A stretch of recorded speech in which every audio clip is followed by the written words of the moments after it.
get by. It resides between my eyes. Walked through the fire, came out better on the other side. See, life's like a beach if you find the sand. And right now, I feel like 100 grand. You are listening to Inspired Insider with your host, Dr. Jeremy Wise.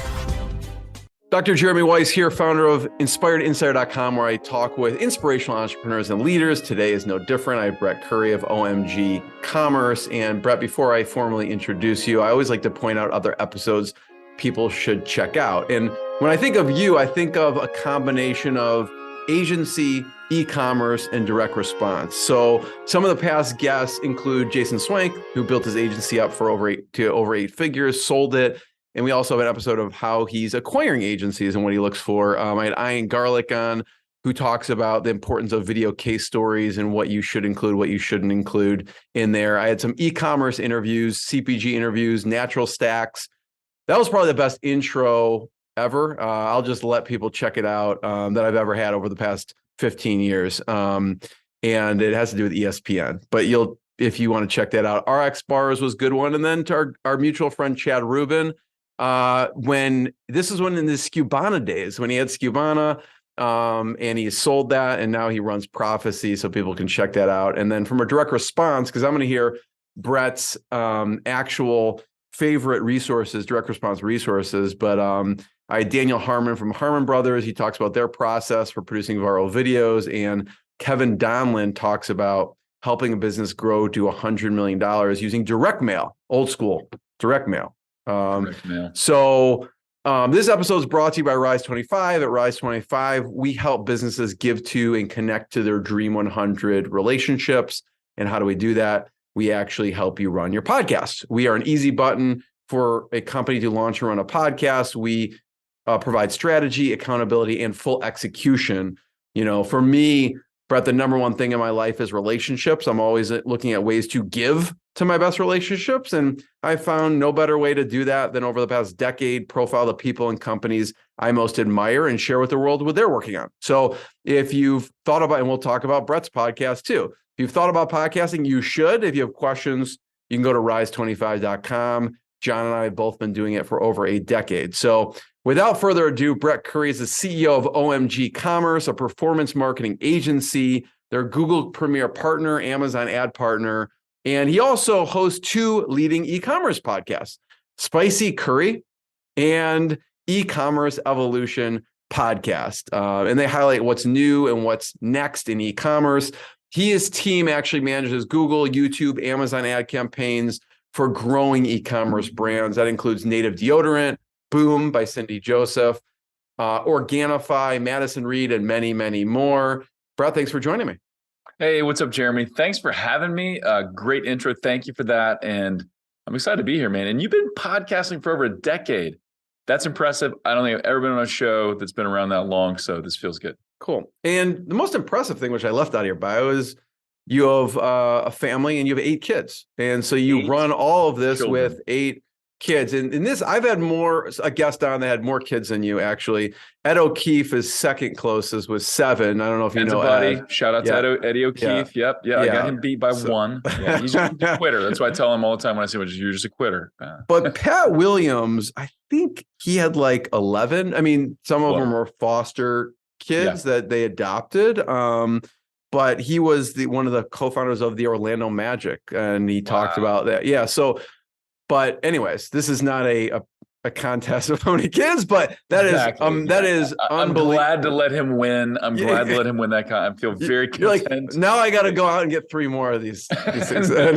I'm not feeling that. So, Brett, tell people a little bit more about OMG Commerce and what you do. I gave a little introduction. Yeah. So we're a performance marketing agency. We help e-commerce companies accelerate their growth. And the primary channels we use are everything in the Google Ads ecosystem. So search, shopping, YouTube, display, Performance Max, which is kind of a combination of all of those. Email marketing. So believe it or not, email marketing is not dead. It's actually very, very powerful. I think it's going to be powerful for the foreseeable future. And then Amazon. And really we're kind of full channel management on Amazon. But ultimately, I'm a bit of a marketing junkie. And I'm so glad you mentioned direct response. I've been a direct response student for 15 years plus. I love great brands, and I love great marketing, and I love consumer psychology. Why do people buy what they buy? And so I actually love the agency world. We love partnering with great brands to help them grow. And so that's kind of the brief overview. So talk about some of your favorite direct response resources. I know that you are a Dan Kennedy fan. Who else do you like to study or that you've looked at over the years? Yeah, man, I was introduced to Dan Kennedy and Jay Abraham when I was still in college. So I was in college. I'd already gotten married, so I got married young. And I was selling for a radio station, paying my way through college, got introduced to Jay Abraham. I'm not that old, but I was listening to cassette tapes. Okay, so cassette tapes were old at the time, but that's what I had. My uncle gave me a bunch of Jay Abraham cassette tapes. And so I'm like devouring these things. Then I subscribed to the Dan Kennedy newsletter. And I'm all in on this stuff, right? And one story I like to tell, when I was probably a young teenager, I remember seeing probably younger than that, saw the Ginsu knife infomercial, and I just thought, did Ron Popeil, was that Ron Popeil or was that someone else? I don't know. I actually just talked to a guy who like put together this collection of old ads from like the 80s and stuff. I'll have to go back and look because he like built this resource that's awesome. But I don't remember who did that. But I remember watching it and thinking, one, that's awesome. I want one of these knives. Which, by the way, quick side note, we just bought a rental property and the previous owners left some Ginsu knives like in the cabinet. Yeah, not that impressive, but but the ad was freaking awesome. And so but I remember watching the ad, being impressed by it, and then thinking, who makes those? Like who's the one that like puts that together, right? Because I was interested in film and stuff. Anyway, so I kind of had this early attraction to advertising, and so in terms of resources, I also read some of the classics. John Capel's Scientific Advertising, My Life in Advertising by Claude Hopkins. Love those guys. I've been a Ryan Deiss fan for a long time, so digital marketer and following what they put together. I just recently, I was kind of late to this game, but Breakthrough Advertising by Eugene Schwartz. I don't think I got a pirated copy. I think it may be public domain now. I don't know. I ended up with a PDF on my Remarkable tab, and so I'm like marking it up and going through it. That's awesome. So that's fantastic. Brian Kurtz, I don't know if you know Brian. He's been on the show. He's a good friend. I believe he has the rights to Breakthrough Advertising. So any of the books that come out, it's actually he's the one that's putting them out. Very interesting. Yeah. Buddy of mine, Drew Sanaki, shout out to Drew. He just mentioned he had this great post on Twitter the other day where he said, "Hey, don't pay so much attention to Chat GPT. Pay attention to Gary Halbert, right? Or Halbert." Totally. And just talking about how what's the most important part of good copy? It's not your headline. It's not your subject line. It's not any of this. It's having a starving crowd, right? That's Gary Halbert's line. So I love that. But yeah, those are a few, man. I just devour things. I listen to podcasts a lot, and just always been a student of marketing. It's fun for me. Like I'll read marketing books on vacation, just because I like the. If someone listens to all the things you said, Brett, and gets those resources, they will, be very versed in direct response. And I think it'll change your marketing life. Those resources. Agreed. I had almost all of the Gary Halbert proteges on my podcast before, and no doubt, wow, just Gary's not around anymore, unfortunately, right. But they shared some amazing stories and things. So I love that. Well, Dan Kennedy was quoted saying Dan Kennedy could write copy, right? And which funny story about Dan Kennedy. Everybody thought Dan Kennedy died. I thought Dan Kennedy died. Russell Brunson is actually a friend of mine. And Russell bought out his business. And I was like, wait a minute. I was talking to Russell's right-hand man, John Parks. And he's like, yeah, Dan didn't die. Because Dan wrote like this letter from his deathbed or whatever. And it was like this moving letter. And I was like, well, he's gone. But he's not. So he's like speaking at events. So thankfully Dan pulled through. But Dan Kennedy said one time, he said, hey, I'll put my copy up against anybody's, but nobody's better than Gary Halbert, and Gary is better than me. Right. So that's a pretty high praise. Huge. Yeah. I would love to talk about the agency and when you first started the agency, because you've been at this game for a long time. It wasn't what it is now. What did it start off being? What did the beginning look like? Yeah. So it has evolved substantially in the last 13 years. So started in 2010. My business partner, Chris Brewer, and I, we'd done some projects and things together in the past. I had another agency at the time that was doing TV, radio, print, direct mail, stuff like that. He had a direct mail company, and we're like, hey, let's do some online stuff together, right? So we basically started this company as a project. Like, let's just see what happens, And we were selling local Google Map optimization to local businesses, and it exploded. And it was just like, we had good trust with people. We were pretty good at sales. We understood marketing, and it exploded. But even early on, we thought, well, maybe it'll be like Chris and I and some admins and a couple support people, whatever. And we'll just kind of do our things. We'll be these brilliant marketing guys. Well, we started to just do a little bit of everything, right? We did website design. We did copywriting. We helped with your TV because I had a lot of TV experience. Anyway, it was a nightmare. It's too much. We tried to do too many things. And I quickly pivoted away from that. Hey, Brett and Chris and a couple other people to let's build a team. I was almost like inspired or called to build a team.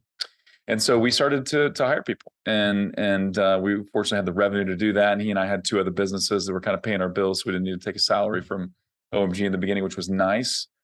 But as we started sampling on things and then trying different things, we were like, hey, we got to focus, right? So what are we really good at? What can we be world class at? And I don't know, are you a Jim Collins fan? Good to Great? Yeah. I love the idea of the hedgehog concept, where you look at, what are you passionate about? What can you be best in the world at? And then what drives your economic engine? And you kind of find the intersection of all those things, like a Venn diagram. And we realized, hey, we're really good at search. We're really good at search marketing. It like combines all the things that we are good at. And so let's go deep into search marketing and blow that up. And that's what we did. And so we started working with e-commerce companies pretty early on. Also, goes back to Jay Abraham days. I'm a big believer in strategic partnerships. So that's one of the skill sets I've had for a long time. I can build relationships and partner with people, and I don't have to be the winner always. I can let other people win and stuff. And so we started forming these partnerships and just started getting a lot of e-commerce clients coming in the door, and kind of obsessed about Google Shopping back in the day, and ended up partnering with Shopify and wrote the ultimate guide to Google Shopping. Met Ezra Firestone at an event. We kind of hit it off. We started doing some stuff together. This is when he was first starting his mastermind and a few things. And so, yeah, I can dive into any more of that you We'll talk about the strategic partners for a second. Yeah. So who are ideal strategic partners for you now? Yeah. So really, anybody that serves D2C brands. So anybody that's serving, and I say D2C, I really mean e-commerce, because pure D2C is just, from your website direct to consumer, but we do a lot with marketplaces. Amazon is a huge part of our business. And I really think most brands that are pure D2C, they're expanding. They're selling on Amazon. They're trying to get in store, things like that. But so e-commerce brands. So that could be software providers. So shout out to one of our partners, Gorgeous. They're an e-commerce help desk. So they kind of combine your chat and all your customer support things into one area. So we don't compete with them, but they're working with our ideal clients. Development agencies. We partner with other development agencies. So Shopify, Magento back in the day, BigCommerce, those type of development shops, they're a partner. BigCommerce themselves are partners, so Shopify. So really anybody in that space, and excuse me, and also influencers, like an Ezra Firestone, people that run masterminds and training groups and stuff like that. Those are good partners as well. So I've always been pretty good at identifying who already has the ear of my ideal customer, and then how can I build that relationship and partner in a way that's mutually beneficial. And so we've leveraged a handful of partnerships over the years to accelerate the growth of OMG. Yeah, I love that. What are some of you find the e-commerce masterminds? You work with a lot of top level e-commerce founders, CEOs. What kind of groups should people look at if they're an e-commerce owner? What's out there? Yeah, it's a great question. Because I think Ezra, didn't he disband his at some point? Or no, so Ezra's is still going. Oh, it is. Okay. War Room just disbanded. So that was Roland Frazier, Ryan Dice, and Richard Linder, and Ben Perry Belcher. And so War Room was not exclusively e-commerce. My business partner and I were in that for a while. It was great. Love that mastermind. We had to kind of back out just because of too many commitments, but It has since kind of disbanded, and now some of the partners, those various partners, are doing kind of their own things, their own masterminds. My favorite of all favorites is the Blue Ribbon Mastermind, which is led by Ezra Firestone. So part of that is because Ezra's become a close friend, but yeah, he's one of the smartest, one of the best in the game. And he's done a really good job of building a community of people that you want to hang out with, right? So this is like, I go to this event, I'm like, I would hang out with these people if they did something totally random, right? I like them. But they're in the D2C game, they're crushing it and super successful. So that's my favorite. But there are some other good ones. Big fan of Ryan Daniel Moran. Ryan is a friend. I'm an investor in one of his funds, one of his e-commerce funds. That's super cool. He's got the 1% and the back room. Those are both great. And there are a few others, but I don't have much experience with many others. So those Ezra's and Ryan Daniel Moran's would be the ones I would recommend the most. Talk about Chris, your partner, for a second, and how do you divide responsibilities? You're both you come together, you had your own companies. It's kind of like two CEOs coming together. How do you divide the responsibilities and labor? Man, it's a great question, and really, transparently, it's been a challenge, or that was a few of the challenges we've had to deal with over our history. Is how do we really divide and conquer, so to speak, but still stay unified as a company? And how do we utilize our skill sets? Because we do have some overlap, right? There's some things that we're both really good at, but then in some ways we're totally different, right? So bottom line, though, is Chris is an awesome guy, man of integrity, like shared faith, shared belief in marketing, shared belief in the way we run companies. Like we get along, right? So that's like, without all those things, it might be challenging. But what have you found is different? Like there's probably a lot of overlap. What is like, listen, I hate doing this. Chris loves doing this. Yeah. So Chris is kind of a rapid fire idea guy. So he's brilliant with ideas. So he's kind of rapid fire. He's really, really good at sales. We actually are both great at sales. But he loves the sales process, loves being tenacious and following up and things like that. I get excited about closing big deals and I forget about small deals. And so he's a better pure salesperson than I am. I'm great on pitches. Like if I'm pitching a big company and I'm talking about YouTube and how to make it work, I can crush that. But he's a better salesperson. I think I'm probably better leading teams than he is, and if we have to drill in really deep to a project for a long time, like we've built courses and trainings and things like that, I'm better at kind of that long attention span, doing deep work on stuff like that. Would you say he's kind of more of a visionary personality type? You both kind of seem like visionaries, so it's hard to say. Yeah. But like when I think of rocket fuel, like visionary integrator. Right. So we both skew visionary. Sarah, still, who's our COO, she's more the integrator. I'm a little better at like financial analysis and kind of numbers, And so those are kind of some of the differences. But really, we do well together. We complement each other well. We tend to agree on big stuff, and we're not afraid to argue over the little stuff because usually the good result comes out of that. But overall, it's been a 13-year partnership, right? Which is like, that's way longer than most. That's like a 60-year marriage or something like that. It just doesn't happen very often, And so it's been really good. Partnership is a marriage, So it is. People with co-founders out there, Brett, what would you say? What's some advice that you have that's helped with, managing your partnership and the longevity with that? Yeah. So, I think, having really clear expectations. So one thing we did not do in the beginning is we did not set really clear expectations, right? So what are you going to do versus what am I going to do? Because we're both pretty good at sales. We're both pretty good at building relationships. We both understand marketing. We both write headlines. Like, what are we going to do? So we were not really good at that. We just kind of figured it out as we went. I think, some partners that come together where it's like, hey, this is the salesperson, this is the developer, or, she's more clear cut. She's operations and he's, like that's clear cut, but you still want to spell it out.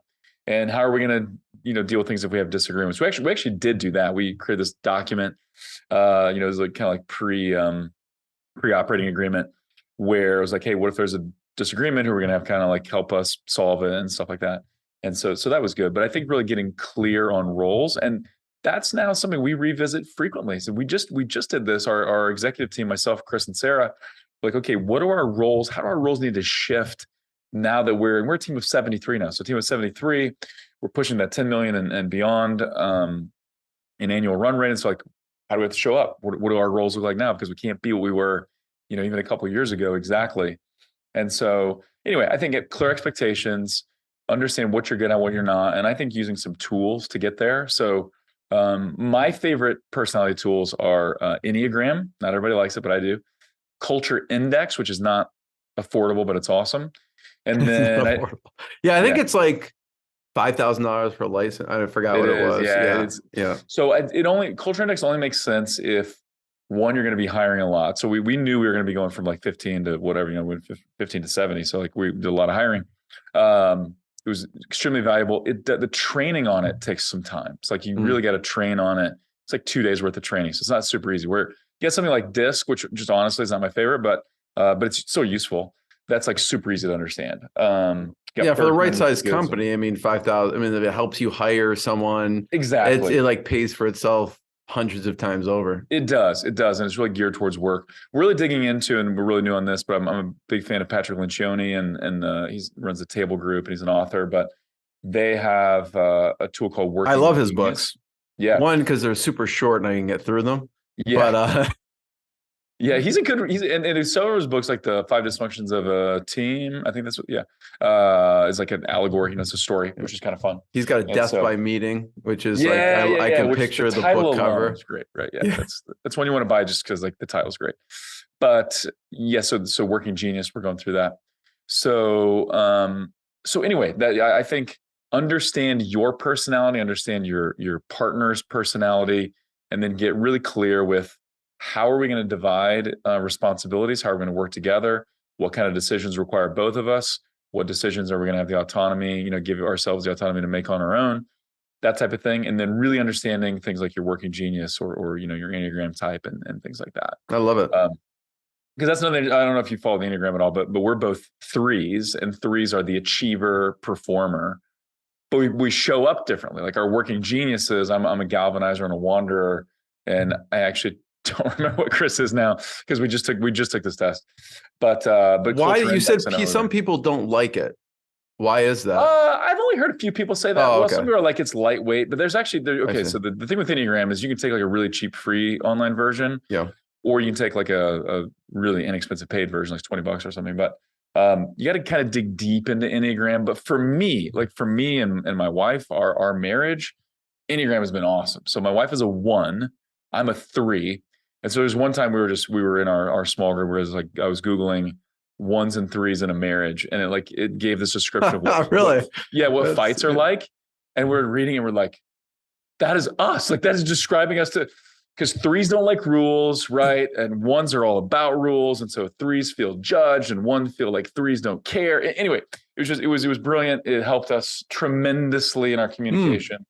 And so I'm a big fan. So anyone out there, you could use this for personal. We did I did a Colby, and then my wife did Colby, and we actually had a consultant do like a joint session explaining, Did you like that? Did you like the Colby? It was amazing. Test? Yeah, I loved it.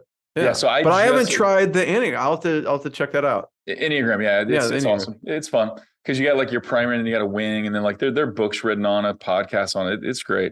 Funny thing about the Colby test, though, I'm actually today. I took a test. I don't know, a week or so ago.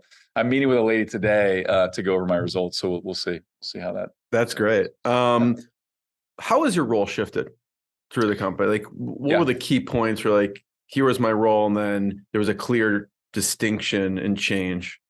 Yeah. So one story I'll tell that kind of illustrates a moment. I used to be very involved with every client. Just very involved. I was on calls. I was mapping out strategy. I was reviewing ad accounts. Like I was the strategist on essentially all accounts, or at least trying to be. We started hiring though. We started getting more experienced people and like people that just kind of meshed with our culture and our vision of what we were doing. And I remember traveling to Boulder, Colorado, to meet with Zero Shoes, Steven Sashin, shout out, longtime friend. We helped them for years with their marketing. And I was in this meeting with Steven and with his team and my team. And my team was sharing, and they were kind of walking through performance and results and plans. And I was just sitting there and I was thinking, I don't need to be here. Like, I'm sitting here. I like Steven. I like chatting, but I don't have to be here. And I'd never really felt that fully before. And so I realized, man, if I can help my team, if I can help them level up, if I can provide training, if I can help them become brilliant, find people that are better than me in a lot of things and stuff, then we can really do some cool stuff. So that was a kind of an aha moment. As we've grown, I've shifted to, hey, let me just be a strategist on a couple of key accounts so I can kind of keep my hand in the game, so I can still do speaking and training and some of those things that attract clients to the agency. But then I need to be thinking higher level, right? What's next for the agency? What services do we need to offer? How do we need to pivot? What is going to be changing in the coming months or years that could impact Google Ads or YouTube or Amazon? And then, how can I develop leaders and train leaders from a high level?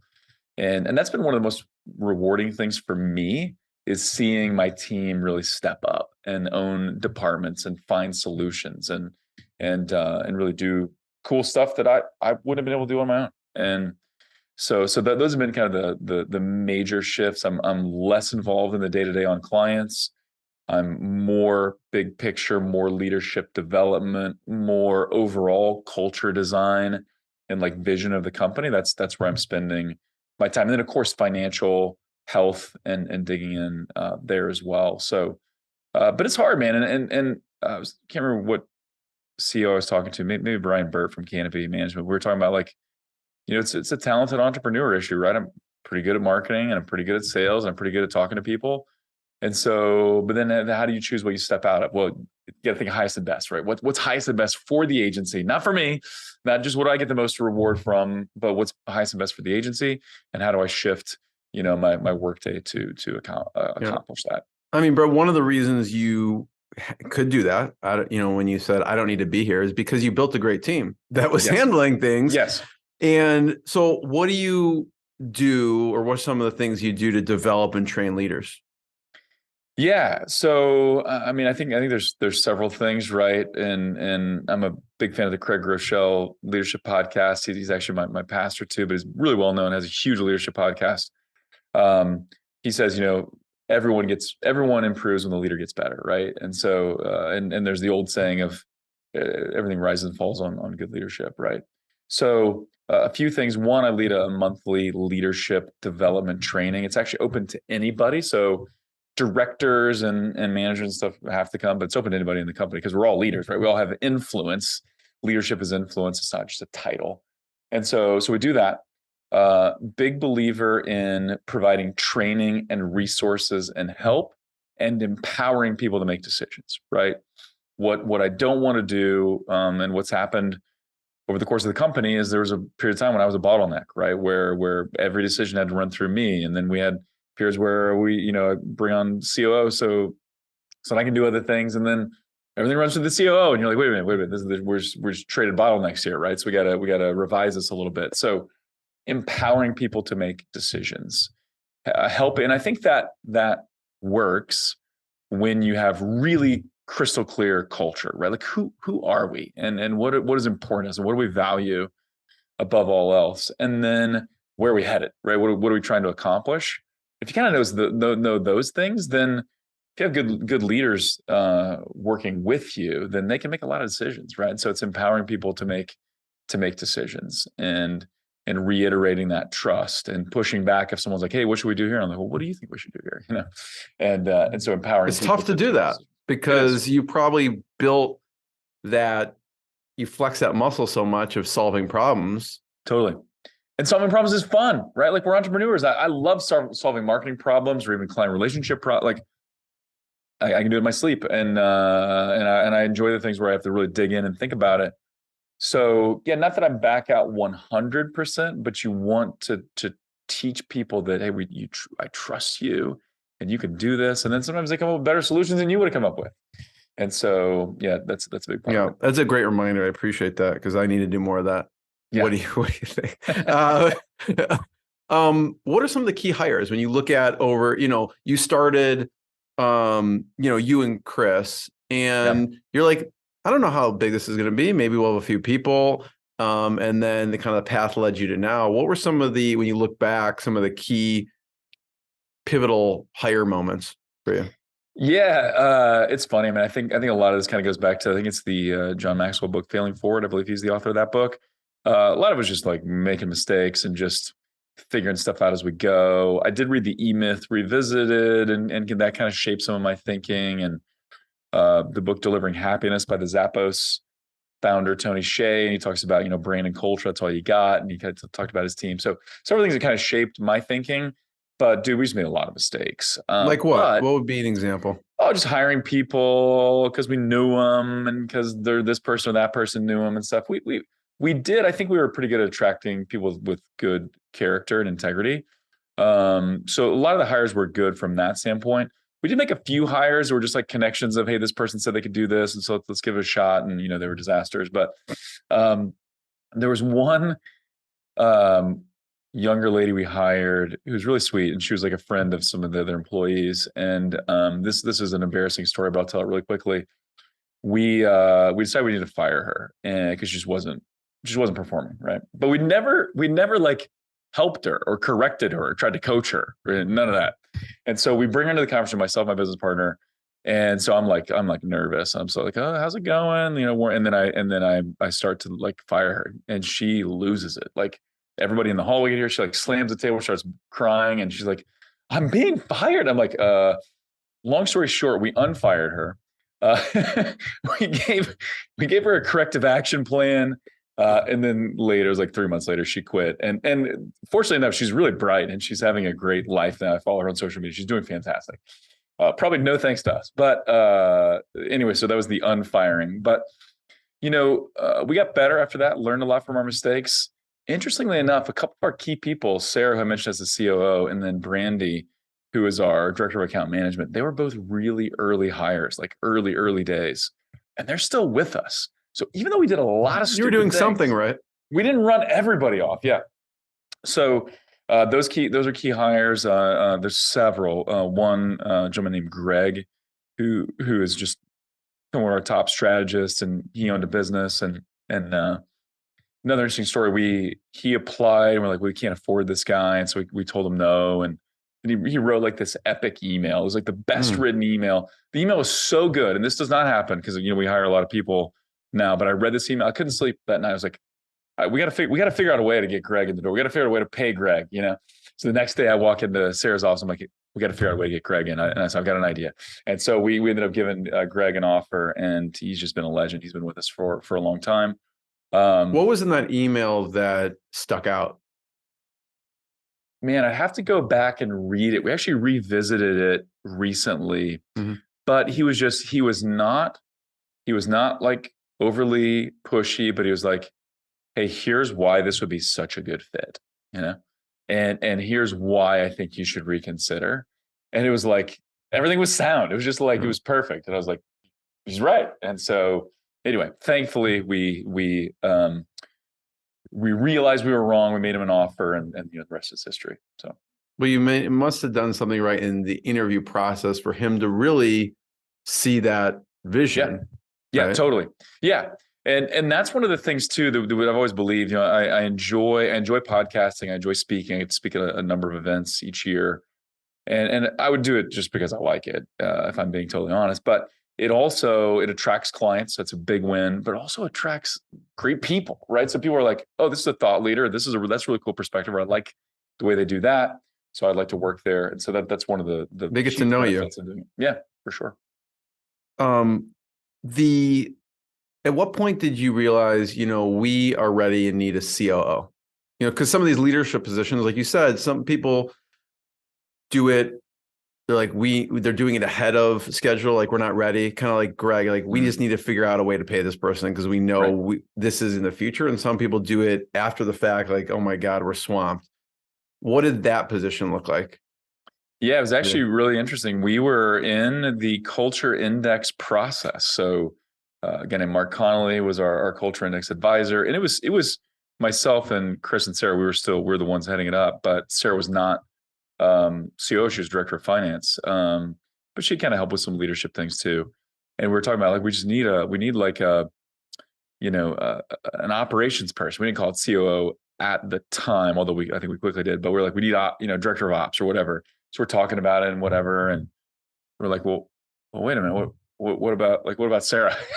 And looked at her culture index and talked about, we're like, she'd be perfect. And then she wanted to do it. So yeah, it kind of came out, I think if you look at entrepreneurship, some of it is just kind of making it up as you go, right? Like we want to pretend like it's more sophisticated. We want to pretend like we're super, super smart, but really in life, like parenting, life, business, you're making it up as you go to a certain degree. And so we're like figuring stuff out, smart, entrepreneurs running a gun type of thing. But we've always been good about bringing on outside perspectives and help and consultants and coaches and things like that. And so it was through that process we realized, okay, we're sort of operating as a three-headed, leadership team, but we need to formalize this, right? And Sarah needs to not be finance; she needs to be operations. And so it was through that culture index process that it came to light. Yeah. Thanks for walking through that, Brad. It's super valuable to hear your perspective and some of the journey on that. I'd love to talk about, in the very beginning, you mentioned a few things, and one is email. So I'd love to talk about your perspective on email. Yeah, I think email is still extremely powerful. I've been in the marketing game long enough as you have, where I think we've heard that email was going to die maybe 2 or 3 times, but fortunately I haven't heard it in a long time. And now I think everybody's like, it's never going to die. It's like the cockroach of, that's not a very endearing term, but it's like it will never die. But email, I believe like for a direct to consumer and an e-commerce brand, email should touch 30 to 45% of your revenue. Not that it's fully responsible for that revenue, but email should touch it, right? And you use email to kind of indoctrinate or warm someone up on your brand. So if someone just subscribes to your list and they haven't bought anything yet, email can really cultivate them to be a great client, great customer. Once they buy, you get your post-purchase sequence to really get them ready to enjoy the product and get the most out of it. Repeat purchases, cart abandonment sequences, product launch sequences, all those things. Email just facilitates all that really, really well. And it's the one-to-one communication, feels one-to-one. And it's also powerful because, we're big believers in top of funnel advertising. And, we talked about loving infomercials and stuff. I think partially because of that, I love YouTube. And I also love YouTube because it's kind of the combination of video, which I've always enjoyed, and search, which has been my bread and butter for over a decade. And so love YouTube, but YouTube is usually used at the very top of the funnel, right? So it's not that common that someone clicks on a YouTube ad and buys right away, first time they've heard about a product. But someone might see a YouTube ad and click on a landing page and maybe enter their email for something, and then you can follow up with them and close the deal through email. And so we've got this ability, to really scale with YouTube ads, but email often is what closes the deal, right? I've always been a big fan of Google Shopping. I mentioned that. Google Shopping is kind of a closer as well. It's kind of bottom of funnel traffic. People have got their wallets out, ready to buy. Email does that. And so, and I also think that, your customer list, your first party data, that's the most valuable thing you have in addition to your brand. And so, being able to reach out to people when you want to, when you need to, is extremely powerful. It's that owned media, right? You got paid media, which is powerful. We love it. You can scale it, turn it on or off. You got earned media, which is kind of like SEO, and then owned media, email, where you can use that anytime you need. You had a guest on your podcast, Brett, that had I think did funny videos. Yeah. Talk about that for a second. Yeah, it's awesome. So Joseph Wilkins, and he created some of the videos for my buddy Ryan McKenzie at True Earth. Shout out to Ryan. And Joseph, he's great. He actually was trained by the Harmon brothers, and I actually had Daniel Harmon on the podcast too, which was super fun. I'll have to check that out. That, and then also Jacques Spitzer from Raindrop. Those guys are awesome. They're actually my favorite right now. They're just crushing it. Doing really good work. And Joseph's doing some awesome work too. So Joseph created some ads for True Earth, and they're great, right? They got the pattern interrupt. They follow the pattern of, or the flow of benefit and humor and selling point and humor and feature and humor. And so they're just really good. And so we helped True Earth. It's a laundry detergent strip. So it's like little, piece of paper sized thing you put in your washes your clothes. If anybody would know that it works, it would be my family, because we do a lot of laundry. We have like the commercial industrial size washing machine with a family of 10, and True Earth works. So anyway, working with Ryan McKenzie and his team, and we launched on YouTube with this ad that Ryan McKenzie made on his MacBook, right? It's just like stock images, Ryan and his, Yeti microphone, and just puts it together, right? We get like 12 million views on it, something like that, paid, but it was just cranking. And then he meets Joseph from Funny Sales Videos, and so they start making this video, and one of them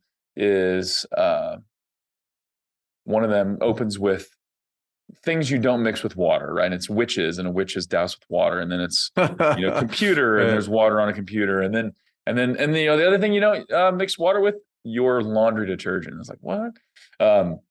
That's kind of that pattern interrupt thing. And then it talks about the environment, talks about the benefits, talks about the ease and convenience and things like that. And funnysalesvideos.com is Joseph's website. I just looked that up to make sure I had it right.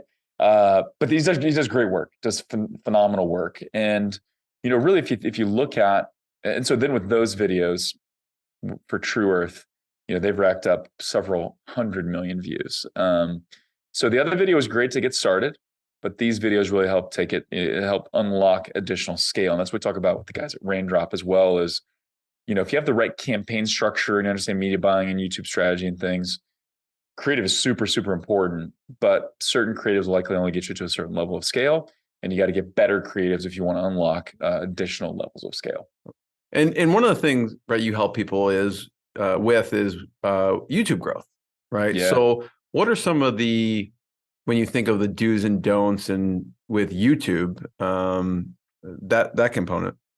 Yeah, I'm just a huge fan of YouTube. And, the interesting thing about YouTube is it is still one of the fastest growing social media platforms and most used platforms by younger generations, right? Yeah, there was a period of time, this is maybe a year or two old, but TikTok and YouTube, those are the top two social media platforms for people the age of my oldest kids, right? And what's interesting is my oldest kids, they're not on Facebook. And I long live Facebook. I think it's great, but it's sort of like where older people hang out now, right? That's the perception. But YouTube like transcends. So you want to learn something, you want to do something, you want to research something, everybody goes to YouTube.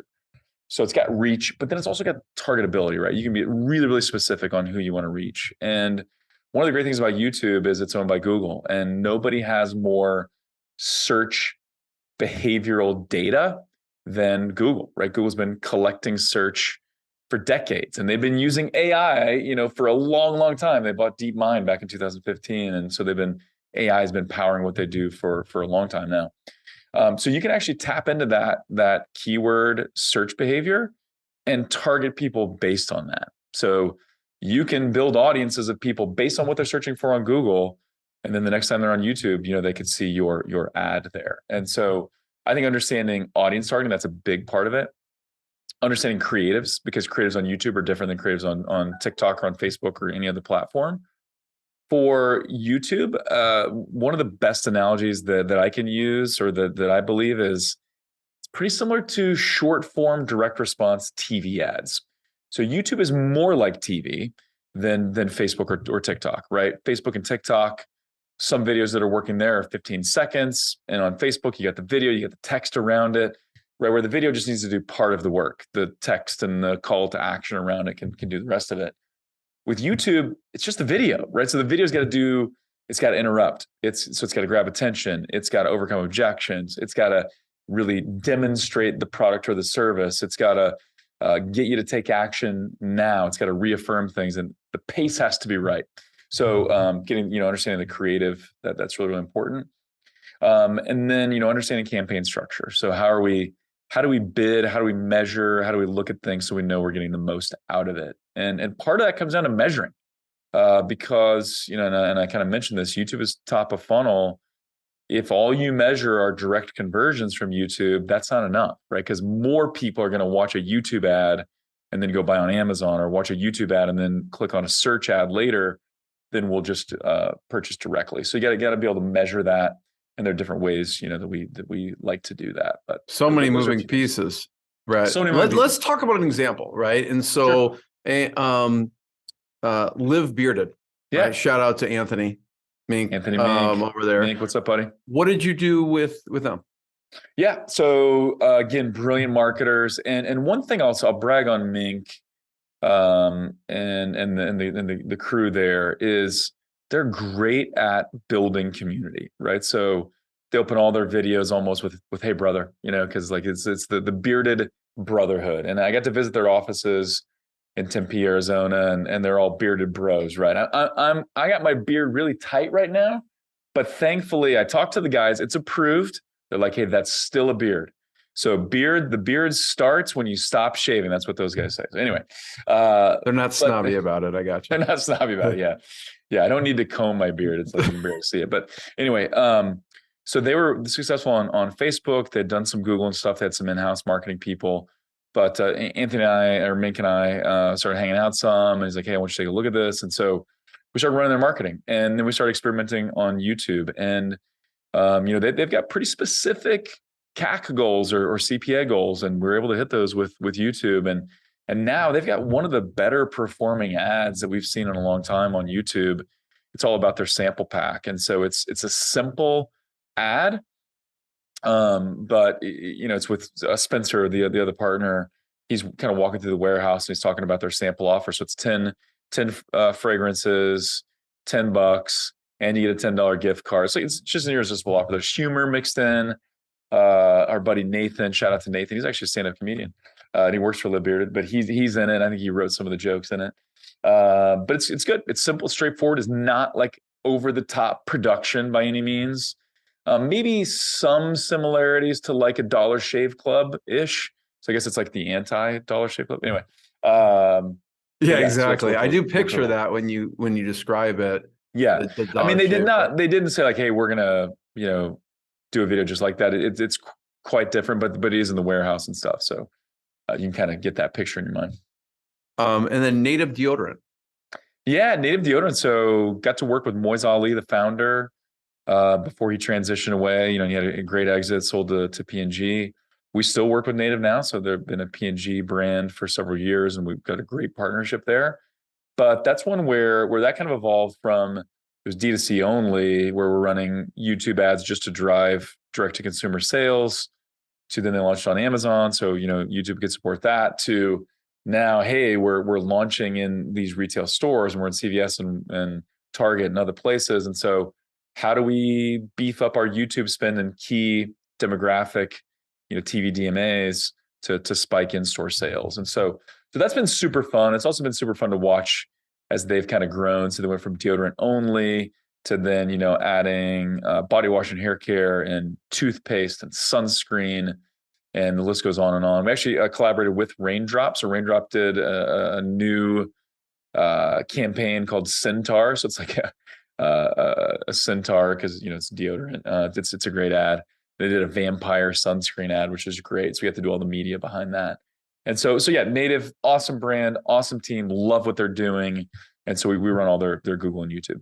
I'm curious, Brett, from a acquisition standpoint, there's usually, obviously a transition of leadership. How do you manage that as a company? Because the incoming leadership may have their preferred partners or they've worked with you before. How do you manage that transition of from an acquisition? And it's difficult. And any other agency owner out there, which I know there's a lot listening, that you get a new director of marketing, you get a new CEO, you get a new anybody, like very likely that they're going to want to bring in their own team, right? Because you bring in someone new, they want to put their mark on the business. And so we've lost a number of clients that we were doing great work for just because they transitioned, right? I had this huge hair care brand. We were killing it. Like the core team loved us, but they sold. New marketing director comes in, we get the axe, right? It was terrible, but it happens. Like, you expect it. With this one though, credit to P&G, like they took a real hard look at what we were doing. Of course, they took Moise's input as well. And they're just like, hey, you guys are crushing it. We're going to keep going. And so it's been a good partnership. We had to. I thought you were going to share like some secret, because no, here's how you keep a client after an acquisition. But here, so I will share this, and this is nothing groundbreaking or nothing extraordinary, but I think this is important. So we have an escalation process we utilize inside the agency. So anything happens, a little hiccup, little whatever issue, we escalate it. So then leadership of departments come in, we strategize, we brainstorm, how do we fix this problem? We now do that anytime there's a leadership change or even a change on the marketing team. We're like, okay, escalation process. And now we've actually shifted that to problem solving process because escalation sounds like someone's in trouble. But anyway, problem solving process. Hey, let's dig in. All hands on deck. They're in the client account and leadership. How are we going to do this? And so, we do stuff like, hey, we'll offer a fly out. Let's meet. Let's do a full review. So there's no real secret sauce there because I think some people they're set on they're going to bring in their own agency. They've got to leave their mark on the company, and there's nothing you can do about that. But yeah, we go through the problem solving process. I appreciate your perspective on that. One last question, but first of all, thank you. This has been fantastic. I want to point everyone to omgcommerce.com to learn more. Check out his podcast, eCommerce Evolution Podcast and Spicy Curry. Last question is, a day in the life. You have 8 kids, you have a thriving, successful business with a lot of staff. What does a day look like for you? Yeah, a lot of days I do go to bed not remembering my own name or remembering what day it is. Just so exhausted. That's you try and go to bed at a certain time? I don't. Well, like pre-midnight. I don't know. That's something that I'm not really great at. I'm trying to get better. We've been trying to go to bed in the 10 o'clock hour, but that doesn't happen often. When you've got teens and you've got little people, it's really what's the range of age? So oldest is 21. He's not living at home. He just moved to Kansas City for a job opportunity. Really great. Then our next daughter is away at college. So only six actually live at home right now. Right. But 21 down to 6 is the age range. And so, but I'm good about getting up early. And what's really interesting is I don't know if there's a lot going on or I'm just excited about things or stressed about things or a combination thereof, but I'm waking up early. Wake up at 5 o'clock, 6 at the latest. I'm up working. I've had a few times recently. This has been happening like 2 or 3 times a month, which is probably too much. I'll wake up at like 2 and work for a little while and then go back to bed. And actually Jim Collins does that too, which is interesting. But I work early. I like to have like a reflection time, journal time. I use the 5-minute journal. It's very simple. Prayer time, like reading scripture and kind of prayer time. And then I work out and then I'm off to the day. I'm coaching basketball right now. Then we have morning basketball practice. So that's what I do. Then I'm like getting up and eating and reading for, 30 seconds and then going to basketball practice. But that's almost over. And then, I've got my day really well laid out. So I've got an executive assistant named Tyler, who's like the best. So we're always strategizing on how do we improve efficiencies and what are some things he can take off my plate so that I can serve the team better and get involved in projects better. And then we have, weekly leadership type meetings. And so it's pretty well mapped out. And then try to, and some weeks better than others, once I get home, try to put the phone in the bedroom and really be focused, be present with the kids as much as possible. Because the time goes by quick, So I want to make sure, getting and giving everything I can to those relationships. So, Brett, I want to be the first one to thank you. Thank you so much, everyone. We'll see you next time. Thanks, Brett. Thanks, Jeremy. What I got, you can't buy. It resides between my eyes. Walked through the fire, came out better on the other side. See, life's like a beach if you find the sand. And right now, I'm feeling like $100 grand.